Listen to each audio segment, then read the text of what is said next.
छुआ जो मैंने छोट छुआ जन्म होती सडन जन्म हबार गोटे घंटा भितर माँ क्षीर खाया चेष्टा कर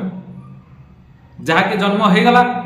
होगला बहुत प्रकार हाथ कि किसी अच्छे जिन सफा सुतर सब किसी कर सारे ताकू सडन माँ क्षीर ही दिखती कारण जेकोसी लोक हो जन्म है ना जेकोसी लोक कथा भूल कहे तेणुक जेकोसी माने आमर मेढा छेड़ी कहतु से मेढा छेड़ी कौन करतु ना जन्म होगला जंतुटा जन्म है छुआटा सांगे सांगे माँ क्षीर दिए माँ क्षीर देले कौन हम माँ क्षीरटा खाइले सी आहरी स्ट्रंग हम सदा बेले कहुच्छी एवं भी बहुत जगह मेडिकल जगह प्रॉपर्ली एडवर्टाइज भी करा माँ क्षीर छुआपाई बहुत नित्यांत आवश्यक तेणुक माँ क्षीर ही प्रथम दिंतु जहाद्वारा कि आपन कौन लाभ हम छुआ बहुत स्ट्रंग हम कारण माँ क्षीर खाइले ही छुआर बहुत कला इम्यूनिटी पावर बढ़ी जाए तेणुक माँ क्षीर निहाती दिंतु तापर मिनिमम 15 दिन पर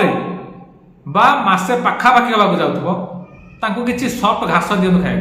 जैकि किसी माने कौलिया घास से टिके खाइबे बहुत भल लगे खाइला से धीरे धीरे खाया शिखला गोटे मस प्लस होगा कटा घास किसी खाया शिखु ना तो गोठरे सांगरे माँ सांगे मिसेक नियंतु जहाद्वारा कि माँ खाऊा खाद्य जो खाऊ सी से खाद्य खाई खाद्य खाइबाटा शिखिब धीरे धीरे माँ खाइब माँ खाଇବା देखिले सी खाइब तेणुक से धीरे धीरे खाइबाटा शिखिजी तेणुक सेठी भी नियंतु माँ सहित खुआ बहुत भल रहे तेणुक खाद्य शीघ्र खाଇବା शिखिजी 2 मास 2.5 मास भितर छुआ पूरा फिट।